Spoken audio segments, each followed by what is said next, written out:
you're one of the very few Congress people that have had these big town halls. You've had one recently, and I wanted to ask you about one of the questions that you were asked. Somebody stood up, I believe they were a Columbia University student, and asked you about the $400 million in funding that had been slashed by DOGE and the Trump administration that was specifically earmarked for things like Alzheimer's research and Parkinson's research. I'm curious your feelings about that. It's a five-alarm fire what's going on. I talked to Francis Collins the other day. He was the former head of the NIH. He said medical research is being gutted in America. Alzheimer's research, Parkinson's research, diabetes and heart disease, cancer research, research in how we cure cancer for young kids. NIH, which is the crown jewel of America, which invented so many of the advances in drugs in terms of gene therapy, is now operating at 30% effectiveness. 30% effectiveness. We need to speak out against what's going on.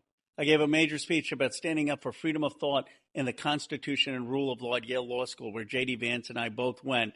And I said, JD Vance's positions are a stain now on the degree of every Yale graduate. It got the largest applause. If you could speak directly to Donald Trump right now, what would you tell him?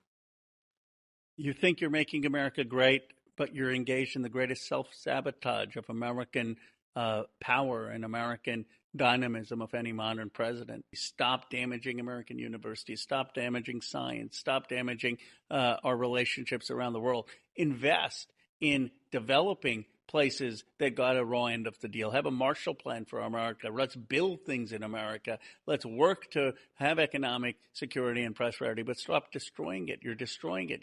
I wanted to speak to you about money in politics. I think that's an issue that permeates us. We've seen how it affected the last election. Can you tell us what we can do to change the system?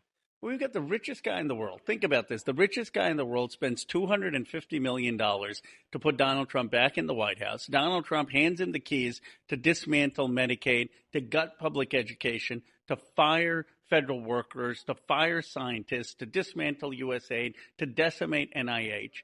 This is outrageous. It should send a chill to every American citizen about the unholy alliance of wealth and power. And what we need to do is ban super PACs. That's why Summerlee and I have a bill to ban super PACs so that individuals can contribute to a candidate, but they shouldn't be able to contribute more to a super PAC. If someone can say you can't give more than $3,500 to a congressional candidate, why can they give $1 million to a super PAC? So that's basically what Congress can do. What can the American people do? Well, you're doing it. I think we need people to speak out. This is not the time to be fearful. This is the time for courage. If you're a law firm partner, a law firm associate, speak out about the violation on due process. If you're a university administrator, speak out for academic freedom. If you're in a social media influencer, speak out about someone who is being snatched away and deported. If you are a person in a community, speak out about the cuts in your community to farmers, to the disabled, to public education. If you're a scientist, speak out about what's going on in gutting the NIH and FDA. We don't have congressional sovereignty in America. We don't have judicial sovereignty. We don't have executive sovereignty. We have this thing called popular sovereignty. The people are ultimately the boss, and we need the people to engage in what David Brooks calls a civic uprising of speaking out. Donald Trump right now is in the White House instead of being held accountable for the crimes that he committed really due to the Supreme Court. What can we do to hold the Supreme Court to some sort of ethical standard?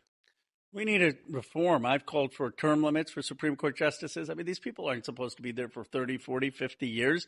The founders envisioned them to be there at the end of their careers for 5, 10 years. So have a Supreme Court not serve more than 18 years. Every president gets 2 Supreme Court appointments, and have a judicial code of ethics. They should have financial disclosures. They shouldn't be able to preside in cases where they have a conflict of interest. Common sense things. And our party needs to run on an anti-corruption agenda.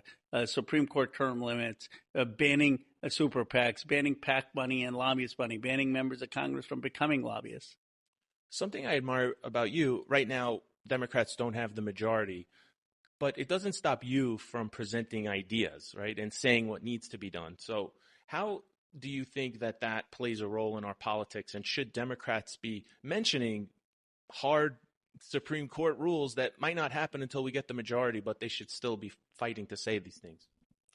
We need to present our vision. I call it a new economic patriotism. How are we going to bring modern economic prosperity to places across this country? That means investment in modern factories in places that have been hollowed out. It means an investment in the workforce. It means an investment in universities so they can create healthcare and education jobs. It means having tech and AI academies across this country. We have a vision for economic security and prosperity for the future. They've got a vision for the 19th century. They keep talking about McKinley. They keep talking about James Polk. They keep talking about Andrew Jackson. Sometimes I wonder, what century are they in?